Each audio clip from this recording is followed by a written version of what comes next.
Voters may have found a horrible answer to one question in particular while observing the Labour Party. Labour's latest WhatsApp scandal is more than an embarrassment. It reveals that a fatal thuggishness has yet to be exorcised from the heart of the party.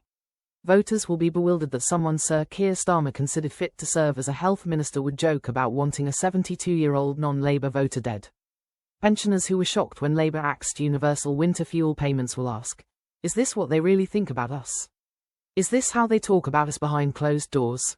It puts a new perspective on Labour's decisions to rule out compensation for the WASPy women and to drag more pensioners into paying income tax with the freeze in the personal allowance.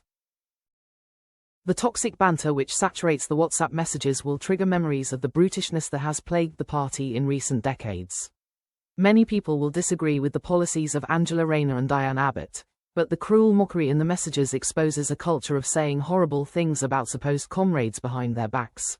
This will not come as a surprise to people who have seen Labour at its worst. The party's own investigation into activities in Liverpool in 2021 found reports of bullying, factionalism, misogyny and dysfunction. The Tony Blair-Gordon Brown era was dogged by destructive and ruthless rivalry between factions. The late Chancellor Alistair Darling described in 2010 how the forces of hell were unleashed against him when he warned of the scale of peril facing the economy. The anti-Semitism scandals of the Corbyn era plunged the party into an era of utter turmoil. Frank Field resigned the Labour whip in 2018, complaining of thuggish conduct and warning of a culture of intolerance, nastiness and intimidation. Sir Keir Starmer worked wonders in rescuing Labour from opprobrium and irrelevance and delivering the summer's landslide. But that majority will vanish if voters conclude that anyone who is not a die-hard supporter is considered easy picking for a tax grab. Today, farming families fear they will lose land they have tended for generations as a result of the latest inheritance tax raid. Parents who have scrimped and saved because they think an independent school is right for their child are now walloped with tax. Experts warn that plans to hit employers with increased national insurance contributions will threaten jobs and make it harder for people to get entry-level work.